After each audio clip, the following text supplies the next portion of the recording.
venue. Hello, we're still here. It's the ILFL Soccer Night Show. This is part 3 of our first show back after the Ramadan break.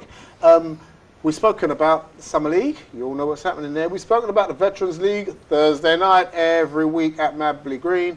But now we need to talk about things that you don't know about and things that haven't taken place but soon will. The first one we're going to bring to you now is the annual ILFL Awards ceremony, and I'm going to turn to my learned General Secretary on my left to tell us a little bit more about it. Yes, it's the 15th annual ceremony. It's going to be on the 1st of September. It's a new venue, and obviously all the teams will be invited.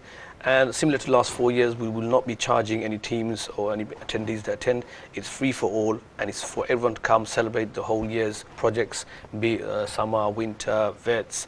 Everyone's going to be invited. So you look out for the emails be sent to you in the next next week or two, and hopefully you can all attend and come and celebrate and enjoy.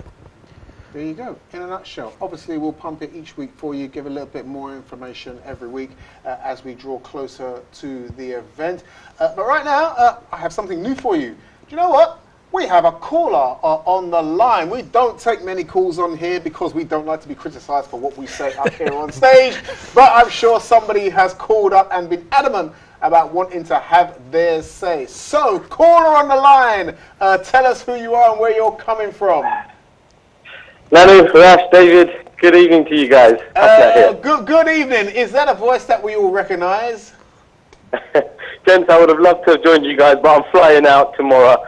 So I thought I'd just quickly call up and yeah, see how things are coming along on our vet. Are you on the plane? Really hotting up. Are you on the plane? You're vanishing. Your voice is vanishing away just slightly there. Where you're flying out tomorrow? I am flying out tomorrow. So I've sort of left my two teams, my open age team in limbo for a week, and the vets who haven't had a great start. So yeah. So is there something that you wanted to put to your friends here to my left and right? Yes, I think let's start with Nanu.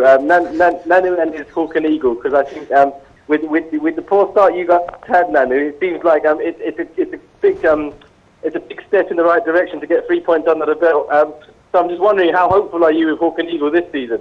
We are very hopeful. Very much hopeful. We've had a very excellent start to the season. You know, we've got the 3 points. We've got clean sheet. So you know, let's just see how it goes. Hasna, as you heard, Nanu predicted Division 1 champions for Hawk and Eagle. What do you say to that? Well, they're going in the right direction with the 3 points in the bag. Although I think Nanu has to agree with me. We saw the games before our two teams went head to head. And those other teams in the first division are looking very solid. Absolutely. And I think they've made all of those teams, apart from actually Hawk and Eagle Riverside, have made very good recruitment. So it's a tall order, Nanu, but it's never impossible.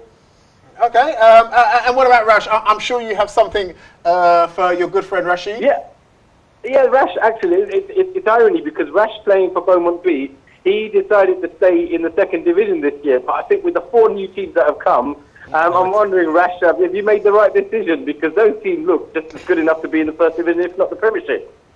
Well, at this moment of time, I'm not actually playing for any team, so you'll see me in a couple of weeks' time in the future, Hasnat. And while you're going to Bangladesh, bring us some goodies and presents from Bangladesh for all the ILFL people. Yeah, some longis and some tops. I certainly will. I'll bring the hottest chilies I can for David and the sweetest treats I can for you too. Get everyone some nice longis. Why not? Why not? I think we need to change the football kit. A lot of the guys are forgetting their shorts and turning up in 3/4, so we need to implement the rule. Why don't you put longi all the way around? That's it, perfect. I think longis would look good on the Vets League. So yeah, get the Riverside to wear longis as well. Listen, I know you're going away. I know you'll come back after a few weeks. I hope the weather today and tomorrow is good preparation for when you get out there, because I know there'll be an additional 10 degrees to the temperature by the time you get out there. So I hope this is working well for you, this temperature here that we got. No, it certainly is. It's given me a good head start, but no doubt you get over there and you get the worst feel of it. No doubt I'm going to be missing the football. So yeah, you guys enjoy yourselves, and hopefully I'll see you boys when I get back higher up in the table. Thank you very much for your call. Have a safe journey, sir. Safe trip, Hasnat. Cheers, then. Cheers, bye. That was Abu Hasna, again, one of our ILFL colleagues. Panelists here on the show. We'll have him back very, very soon to talk about all things ILFL as well. Let's look beyond the awards ceremony. It's only a couple of weeks, and then we're into August. And then the very next month is September, and we're into the ILFL Winter League. The winter season, yes. What should teams be thinking about doing right now? We already mentioned, an email has been sent out in the last AGM, and we sent out emails to all the teams that the invoice for the next season will be sent out to all the teams end of July. What all the teams need to remember is to get the LFA affiliation insurance done by end of July. If not, there's a fine. So it's a reminder to all the teams for the Winter League to get their affiliation insurance done as soon as possible before the deadline to avoid any fines. And obviously we're looking out for new teams. There has already been a few new applications we've been discussing with new teams. If there are other new teams, or if you're aware of other teams that are interested, please tell them to get in touch with myself or any of the ILFL colleagues, and we'll discuss with them, give the ins and outs, and then we can take it from there. Right, is there anything else you want to add to that, Nani? No, just, we didn't actually finish oh yes, the Veterans League. Yes, Nani, you want to just add something quickly regarding the Veterans League? Yeah, as mentioned earlier, you know, I don't really want to predict the winners. I want to predict the non-winners. The non-winners. The non-winners. The relegation being publicly nailed out not the on relegations. The Soccer Night show. By Nanu, I hasten to add. So, relegation candidates. So let's just start from the second division. Okay. So the team that isn't going to win the title is City Vets, which happens to be one of my favorite teams because I like the players and the way so they play. You're giving them the kiss of death. I like them. I like them, but they don't have to be the best team to be liked. Okay. Okay. And the other team you might have already guessed is Bowman B. They're not going to win the second division title. Sorry, Rash, but it had to be said. Okay. The table separates them both. Yeah. On the first division, you'd be surprised. I don't think Bromley Legends is going to win it. Now, I'm going to pause here just to think for a bit. Okay. The reason why I'm saying is that Bromley Legends have never ever made any compelling entrance to the Premier Division. The first division is the Premier Division now. The quality is there. And I don't think they will actually do it, honestly. For the previous couple of seasons, I don't know how they've managed to stay. Do you think they'll get out of the first division? No. I don't think they'll get out of the first division, but they're not going to win it. There's only one promotion, David, so they have to win it to get promoted. Well, listen, I'm just asking it every single way. I'm trying to dress it up nicely, all right? If they don't win the championship, they're not it's a going to get better way of promoted. saying, are they going to win it? No. Let me just say, are they going to get out of the division? I'm trying to dress it up. Yeah. And the other team who think they might win it, which I know they're not going to win, is FC Bondo. Now, I know they're a great side. They're a very good bunch of people. They're a very good bunch of players, and they've got one of my favorite players. They're also, you know, one of the leading scorers, and unfortunately, he was injured for a good few months, you know, and he's made a comeback. They've got a very strong team, but I don't think they've got what it takes or the necessary ammo to win the first division, honestly, because the first division is so much stronger. I mean, you look at Mohammedan Vets, you've got Hawk and Eagle rebranded, you've got Revive Legends, which are the dark horses again, I think. You've got Tower Hamlets Vets. They're an amazing team, you know. What did you expect? You can't just come in the first division and just win it. So FC Bondo and Bromley are not going to win. Do we really know which Tower Hamlets Vets team is going to turn up for this season? I mean, no, that we question that every week, and no one can answer until we actually see them turn up for their first game, is it? So the vibe I'm getting is going to be different, because I think different good or different like last different season. Good, because what it is, because of goal difference they came runners up and couldn't get promoted. That's hurting, and I think being Division 1 is hurting for a second season in a row for a club of their stature. And I think this season, I think from what I'm hearing, they have to get promoted. So I think the emphasis will be on bringing back the big boys of the club itself and making sure the results are there. So we'll know this coming Thursday. That'll be obviously an example of what they're going to do and how they're going to progress. So hopefully this Thursday we get to see the real Tower Hamlets. But as Anu said, yeah, Division 1 is quite unpredictable. Although you said the Bromley's not going to win it, they were a team with a lot of history, a lot of experience, a lot of manpower. So I think if they're against the wall, I think they will bring players and they will try and win the title itself. But I don't think they might win it, but I think they'll be tough to beat. How many weeks into the league programme is it before we get the cup tournaments? Halfway. Halfway, so after 6 fixtures. So after 6 fixtures? After 6 fixtures, yeah. I think by then people will have settled down and we'll see who's doing what in the league, and we'll see who in the first division can go up against maybe a Premier Division side and do something. It would be interesting to see what happens with a Mohammedan. It'd be interesting to see if Tower Hamlets brings something. It'd be interesting to see whether Bromley believe that they deserve to be back up in the Prem. That's, I think, when we'll see something. And obviously the warm nights as well. It is the Vet Summer League, and you know it's going to be a warm night Thursday night. I'll tell you that, and we'll see separate the men from the boys on that evening. Let's finish with the Summer League. It's going to disappear after the next, I don't know, four or five weeks. Yeah. Now, so can we say at this stage that it's a St. Catherine's win?